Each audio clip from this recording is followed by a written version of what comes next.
Shalom chez vous, mes frères et sœurs dans le Seigneur, que la gloire et l'honneur reviennent à notre Père, le Seigneur Jésus-Christ. En ce 5 février, il nous a réveillés, il nous a sortis de nos lits et il nous a permis de vaquer à nos occupations. Nos enfants sont à l'école, nos parents se portent bien, nos proches se portent bien, rendons-lui gloire. Parce qu'il y a quelqu'un sûrement quelque part sur cette terre. Pas qu'il y a quelqu'un, il y a beaucoup de personnes qui sont en train de traverser des moments difficiles. Il y a beaucoup de personnes qui sont en train de pleurer un proche. Quelqu'un de cher qui les a laissés et qui a quitté la terre. Toi qui es encore vivant, rends gloire au Seigneur. Parce que c'est une grâce que beaucoup de gens n'ont pas reçue. En ce 5 septembre, en ce 5 février, c'est l'anniversaire de beaucoup de personnes. Mais c'est aussi la date de décès de beaucoup de personnes. Plusieurs personnes, sur leur acte de naissance, ce serait écrit « né le 5 février ».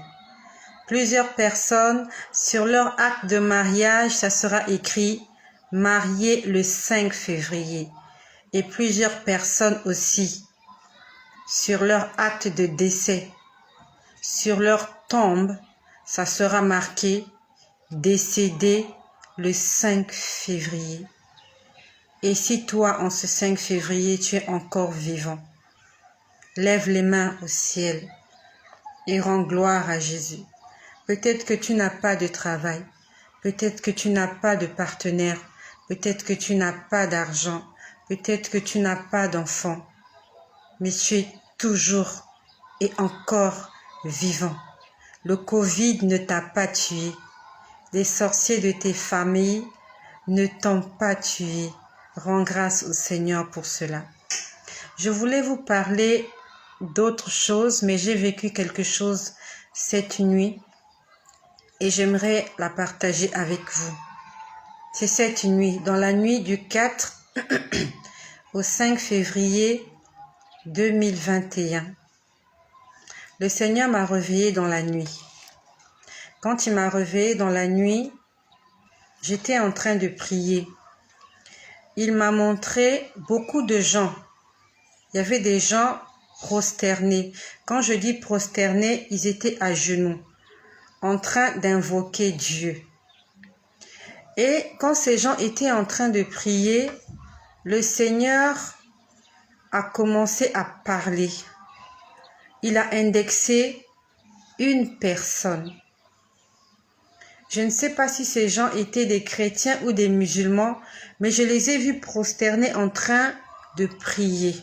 Parce que les chrétiens aussi se prosternent. Les musulmans aussi se prosternent, sauf que eux, ils font plusieurs mouvements. Ils font plusieurs mouvements à répétition. Mais les chrétiens se prosternent, se mettent à genoux, s'accroupissent, ainsi de suite. Chez les chrétiens, c'est pas fait de façon, c'est pas fait de façon, je sais pas comment je peux dire ça, mais bon, voilà, vous avez compris. Donc, j'ai vu des gens prosternés en train de prier. Et le Seigneur a commencé à parler, il a indexé une personne. Il a indexé une personne et il a appelé par son nom. Il a dit à cette personne, toi, tu dois me servir. Et j'ai entendu Adama. J'ai entendu Adama. Je ne sais pas qui est Adama. Est-ce que j'ai bien compris ou je n'ai pas compris, mais moi j'ai entendu Adama. Ça pouvait aussi être Tamara. Ça pouvait aussi être Vanessa. Ça pouvait aussi être Magdala. Ça pouvait aussi être Barbara. Mais moi, j'ai entendu Adama. Et Adama, c'est un nom musulman. Je ne sais pas s'il y a un Adama qui est abonné à cette chaîne. Ou bien s'il y a Adama qui va tomber sur cette vidéo. Et même si ton nom n'est pas Adama, le Seigneur t'appelle par ton nom et il t'indexe. Il te dit, tu dois me servir. Toi qui es peut-être dans la religion musulmane, ou tu es peut-être bouddhiste, ou tu es athée, tu ne crois en rien, le Seigneur t'indexe par le doigt et il te dit, viens et suis-moi. La Bible nous dit, nous avons été créés par lui et pour lui. Non seulement par lui, et aussi pour lui. Ça veut dire que Dieu t'a créé pour être à son service. Dieu a créé chaque être humain sur la terre pour être à son service. Il y a des gens souvent qui disent « ma vie n'a pas de sens ». Et les gens qui se posent la question de savoir « mais pourquoi j'existe? Pourquoi je vis? Pourquoi je suis né? Je souffre tellement ». Dieu t'a créé pour que tu sois à son service. Pour que tu fasses des choses qu'il aime. Il ne t'a pas envoyé sur terre pour souffrir. Un parent ne met pas au monde un enfant pour que cet enfant vienne souffrir. La preuve en est que quand une maman est enceinte, elle prépare son accouchement. Elle achète les vêtements, elle a fait la layette, elle achète un berceau, des biberons. Même quand elle ne connaît pas encore le sexe de l'enfant, elle se prépare. Dans le temps, il n'y avait pas l'échographie. Mais une maman, quand elle est enceinte, elle fait tout afin que les conditions soient réunies quand l'enfant va arriver. Peut-être que tu passes des moments difficiles. Dieu t'a créé pour que tu sois à son service. Même si tu n'as pas à manger, commence à servir Dieu. Car c'est la raison pour laquelle tu as été créé. Tu n'as pas été créé pour venir seulement vivre dans des belles maisons, pour venir profiter des choses de la terre. Mais tu as été créé par Dieu pour être à son service. Et si tu n'es pas à son service, alors ta vie n'a pas de sens. Si tu n'es pas au service de Dieu, si tu ne vis pas pour Dieu, si tu ne réjouis pas le cœur de Dieu, alors tu vis pour rien. Tu as été créé par lui, mais tu ne vis pas pour lui. Tu n'es pas en train de faire ce pourquoi il t'a mis sur cette terre. La Bible nous parle dans Genèse, quand Dieu a créé Adam et Ève, il a dit à Adam, assujettis la terre. Assujettir signifie domine sur la terre, domine sur tout. Dominer, ça veut dire que ces choses ne peuvent pas avoir une emprise sur toi. Ces choses ne peuvent pas te stresser. C'est toi qui dois les commander. Tu dois commander à ta chair. Ma chère, tu ne vas pas te mettre en colère. Tu dois commander aux animaux. Tu dois commander à toute la nature. Et quand on parle de toute la nature, on parle aussi du diable. On parle des esprits impurs. Nous devons dominer sur toute la créature. Nous sommes au-dessus de toute la créature. Nous sommes au-dessus des animaux. Nous sommes au-dessus des végétaux. Nous sommes au-dessus des anges. Et Satan est un ange. Il était avant un ange du Seigneur et maintenant c'est un ange qui a été chassé parce qu'il était rebelle. Et quand Dieu dit domine, tu dois aussi dominer sur le diable. Tu dois dominer sur les esprits impurs. Est-ce que tu domines sur le diable? Tu ne domines même pas sur ta chair. Tu es dicté par ta chair. Dès que ta chair aperçoit quelque chose, elle se met à vibrer. Demande au Seigneur de t'apprendre à dominer sur toutes choses. Sur les convoitises, sur les passions de la jeunesse, sur les choses de ce monde qui sont éphémères. Le Seigneur a parlé à Adama. Il a parlé aussi à beaucoup de gens. Il est temps, toi qui cherches Dieu, tu te poses la question, où est Dieu? Dieu te dit, viens et suis-moi. Demande au Seigneur de se révéler à toi. Adama, ou Tamara, ou Vanessa, ou Magdala, ou Barbara, qui que tu sois, le Seigneur t'appelle par ton nom et il te dit, viens et suis-moi. Il a indexé comme ça.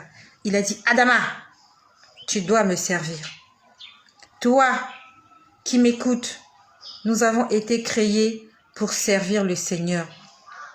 Puis après, j'étais toujours en prière, j'étais à genoux. Ça s'est passé cette nuit. Je ne sais pas quelle heure il était. J'ai commencé à entendre des gémissements. Des gens gémir. Des gens, on va dire, c'était comme des cris étouffés.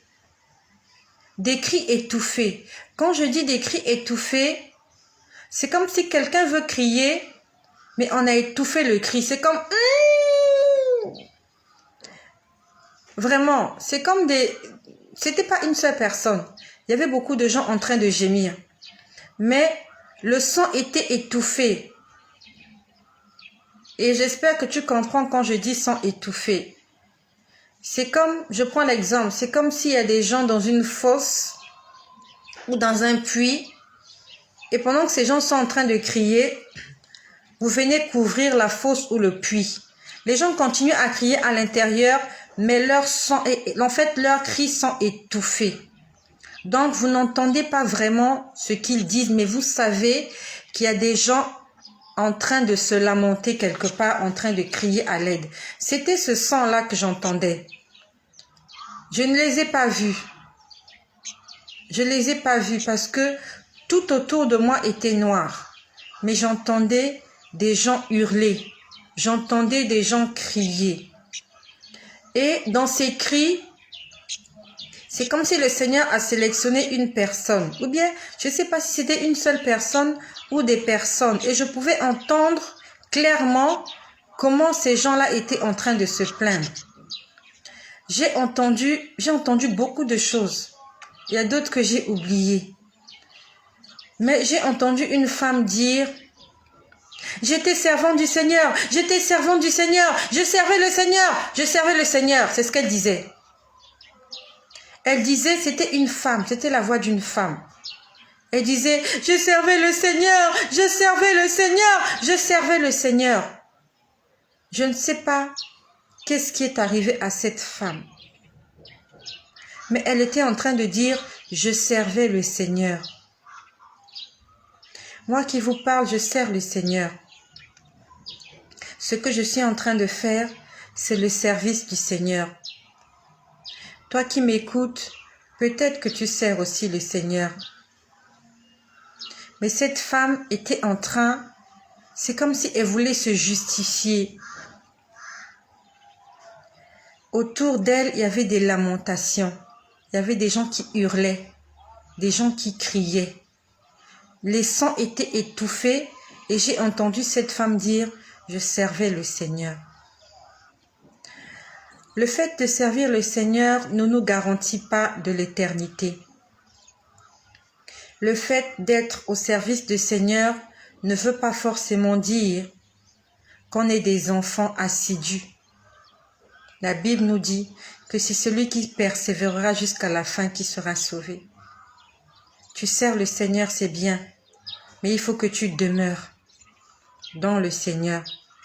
Cette femme qui se plaignait, je crois qu'elle était en train de réaliser qu'elle a servi le Seigneur, mais qu'elle s'est retrouvée dans un lieu de torture, dans un lieu où il y a des cris, où il y a des pleurs, où il y a des lamentations, où il y a le désespoir. Et elle disait, je servais le Seigneur. Tu servais le Seigneur, mais est-ce que tu le sers toujours? Je servais, c'est le passé. C'est le passé. Est-ce que tu le sers toujours? Est-ce que tu vas mourir dans le service? Est-ce que tu vas mourir dans le service? Ou bien tu conjugues au passé? Je priais.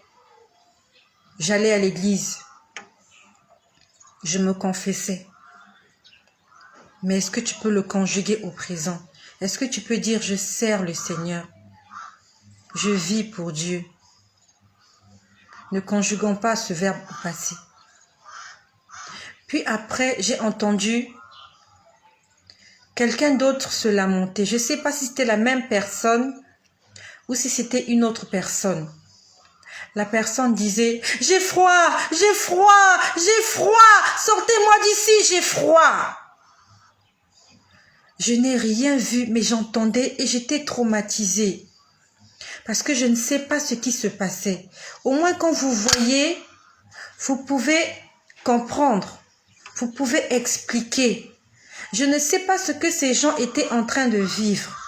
Pourquoi est-ce que cette femme disait « je servais le Seigneur » ? Et pourquoi cet autre était en train de dire « j'ai froid » ? Et quand elle disait « j'ai froid », vous pouvez entendre que sa voix était en sanglots. Sa voix était, je ne sais pas comment je peux vous expliquer. Elle disait « j'ai froid, j'ai froid, j'ai froid, sortez-moi d'ici, j'ai froid ». Vous sentez la douleur dans sa voix. Vous sentez le désespoir.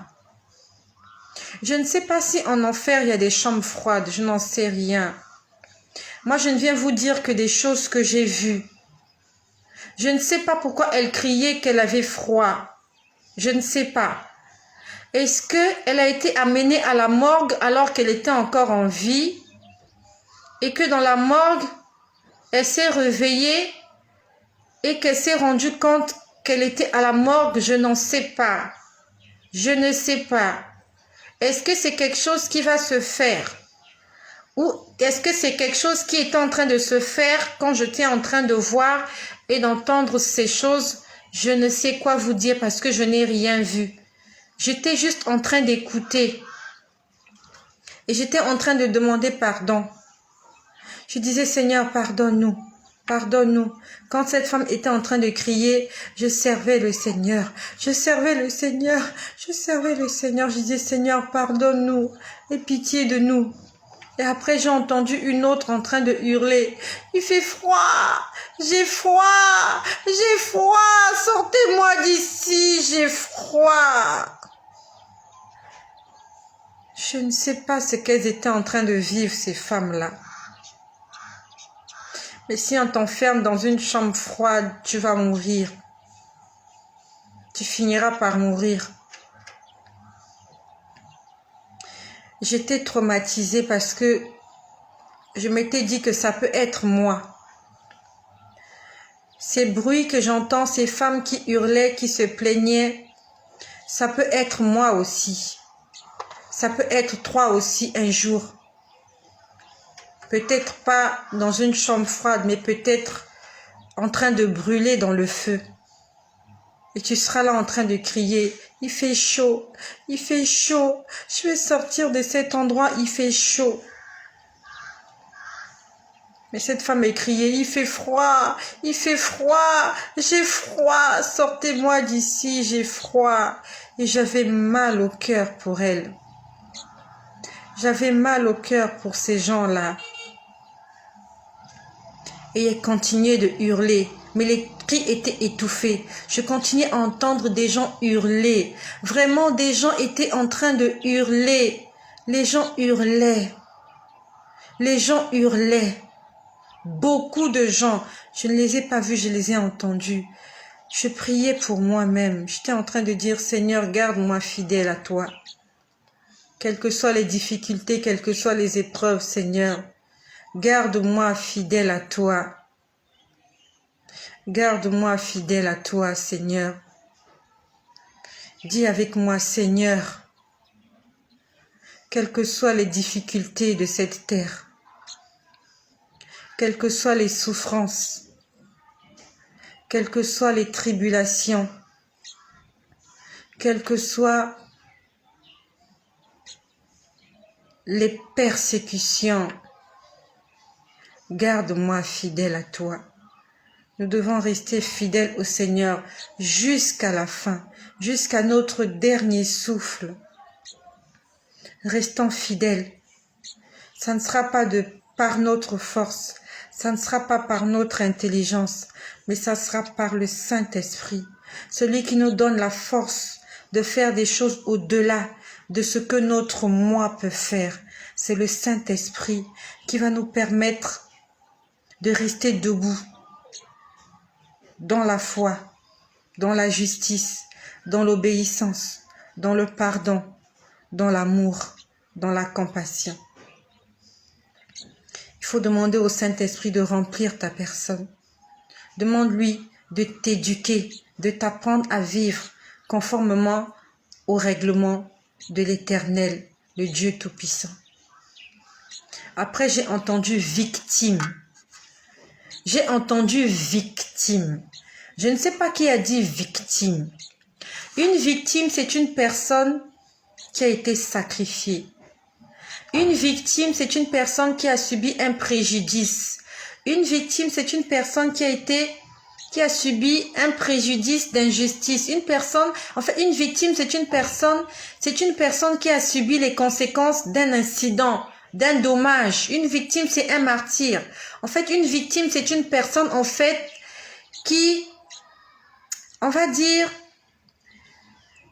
je ne sais pas comment je peux expliquer, mais elle ne devait pas vivre cela, mais par la faute des autres, elle a vécu cela. S'il y a eu un crash, on parle de victime. Parce que c'est peut-être la faute du pilote. C'était peut-être dû à une panne mécanique. Donc, on va dire que c'est une mort qui n'est pas naturelle. Mais j'ai entendu victime. Donc, je ne sais pas, est-ce que les gens qui se lamentaient étaient des victimes? Ou alors, la femme qui disait que je servais Dieu, est-ce qu'elle était une victime de quelque chose? Ou alors, celle qui disait qu'elle avait froid, est-ce qu'elle était une victime? Mais j'ai entendu victime.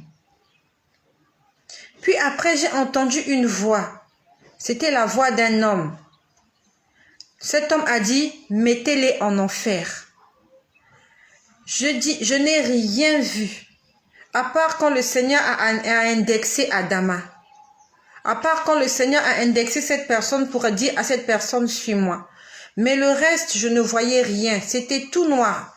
J'étais comme dans un endroit obscur. Je ne faisais qu'entendre des choses. J'ai entendu victime.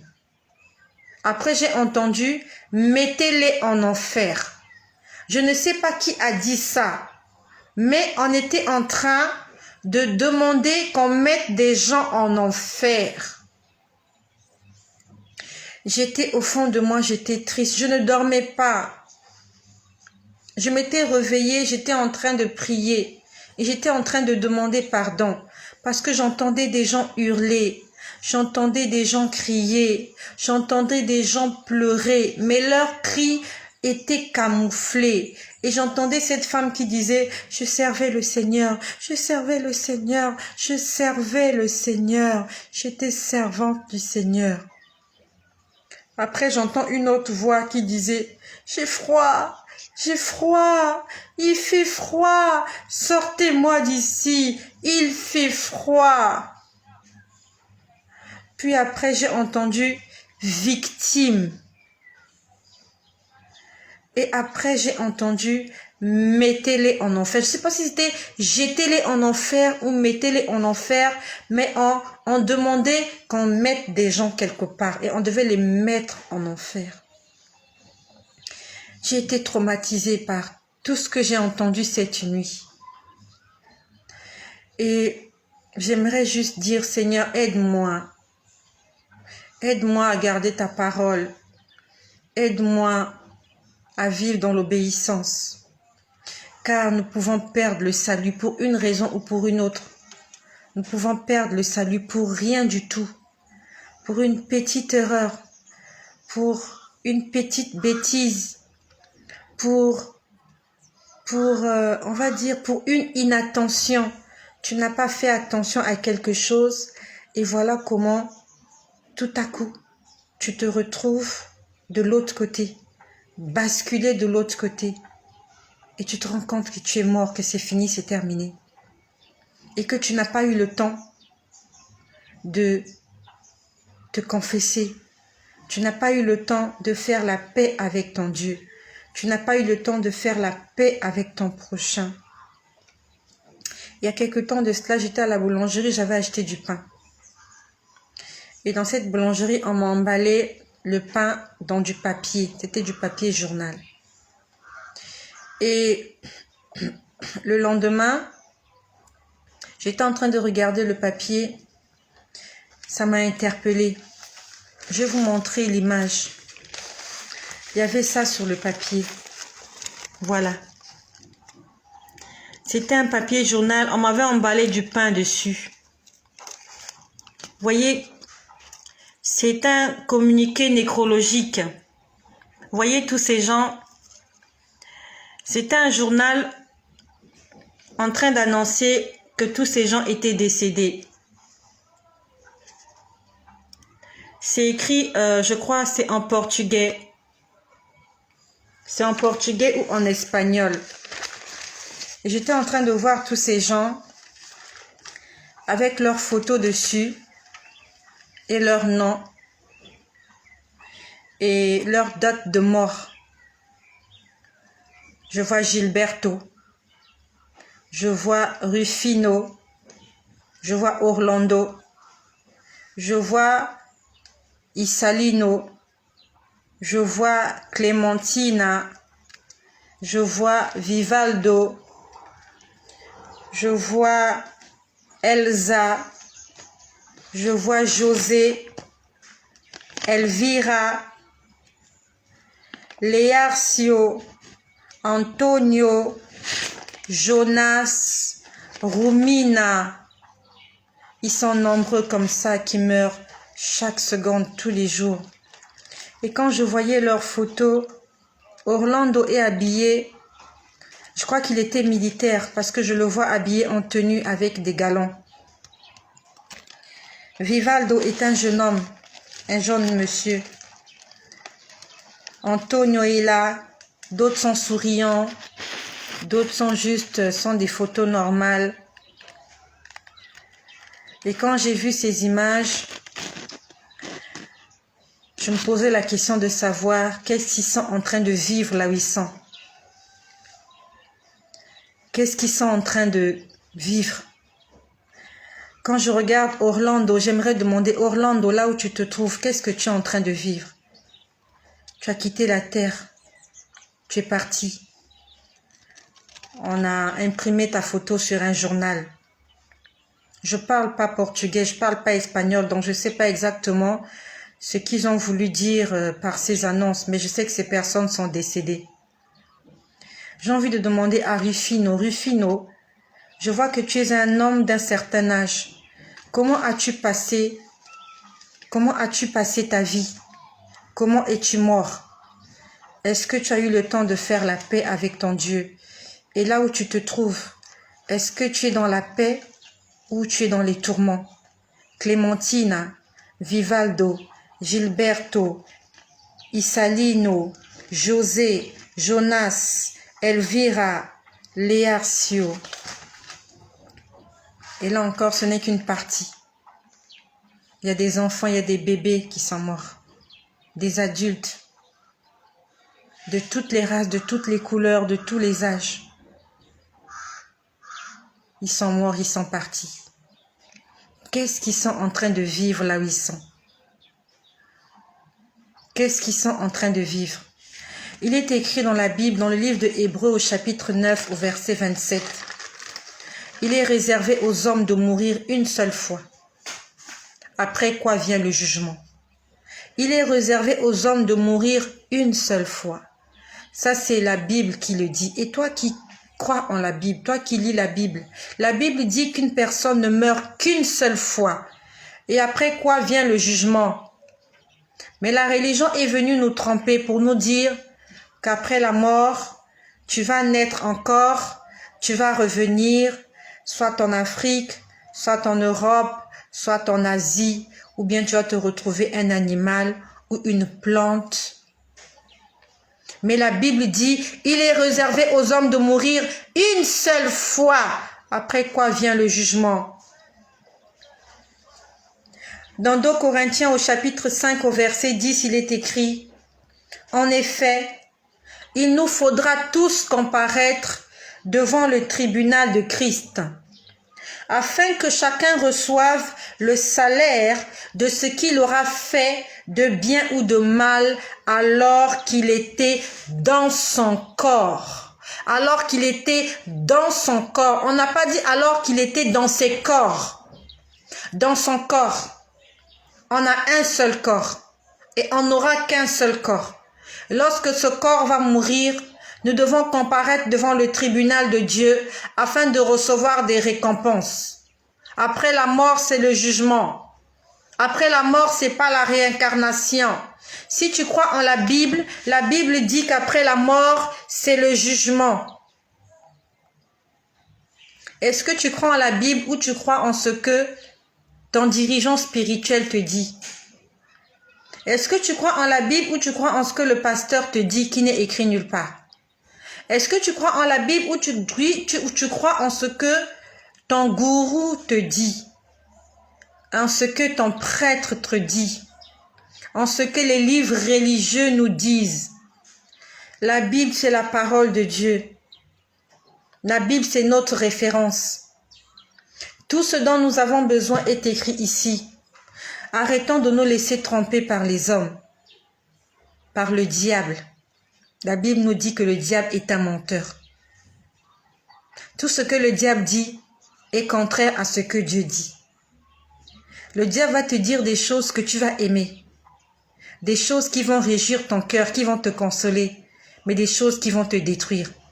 La Bible dit qu'il est réservé aux hommes de mourir une seule fois, après quoi vient le jugement. La Bible, c'est la parole de Dieu. Le diable va t'écrire un livre dans lequel il est écrit, après la mort, tu vas te réveiller quelque part, tu vas entrer dans le corps d'un bébé, tu vas encore vivre, et encore, 2 fois, 3 fois, 5 fois, jusqu'à ce que tu atteignes ton quota. Ce sont des choses qu'on aime entendre. Ce sont des choses qui réjouissent notre cœur. Ce sont des choses qui nous consolent.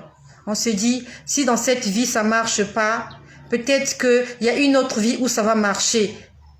Ça s'appelle mensonge. Et le père du mensonge, c'est le diable. C'est le diable qui est à l'origine de la doctrine qui dit qu'après la mort, tu vas encore te réveiller pour refaire, pour corriger. Mais la Bible nous dit, après la mort, c'est le jugement. En quoi crois-tu? Est-ce que tu crois en la Bible ou tu crois aux livres religieux écrits par les hommes? Inspirés par qui? Inspirés par le diable. Parce que ces livres disent des choses contraires à ce que la Bible dit. Le Seigneur nous a parlé aujourd'hui. Un homme ne vit qu'une seule fois. Si l'homme vivait 2 fois, Dieu l'aurait signifié dans sa parole. Lorsque Caïn a tué Abel, Dieu est venu demander à Caïn, « Caïn, où est ton frère ?» Car son sang crie. Le sang de Abel était en train de crier, était en train de revendiquer, se lamenter, disait, « Dieu, mon frère m'a tué. » S'il était réservé à Abel de revivre encore, Dieu allait lui dire, Abel, reste tranquille, il y a une autre vie qui t'attend. Dieu n'allait pas demander des comptes à Caïn. Mais Dieu a demandé des comptes à Caïn parce que pour Abel, la vie était terminée. Je ne sais pas à quel âge il est mort, Abel. Mais Abel est la première personne qui a été morte sur la terre. Et il n'est écrit nulle part que l'esprit d'Abel était revenu dans les enfants que Adam et Ève avaient encore eus. Ce n'est écrit nulle part. Pourquoi on nous dit des choses qui ne sont écrites nulle part? Pourquoi on nous invente des histoires et nous y croyons? La Bible ne nous dit pas que Abel est revenu, que l'esprit d'Abel est revenu. La Bible nous dit dans le livre de Genèse, l'homme mangera à la sueur de son front jusqu'à ce qu'il reparte à la poussière d'où il a été tiré. Tu es poussière, tu repartiras à la poussière. Quand ton corps repart à la poussière, c'est fini. Tu n'as plus de corps. Tu n'as plus de corps. Arrête de te laisser consoler. Arrête de te laisser flatter par des choses qui ne sont pas conformes à la parole de Dieu. Mettons de l'ordre dans nos vies. Marchons dans l'obéissance et dans la consécration. Car nous aurons des comptes à rendre.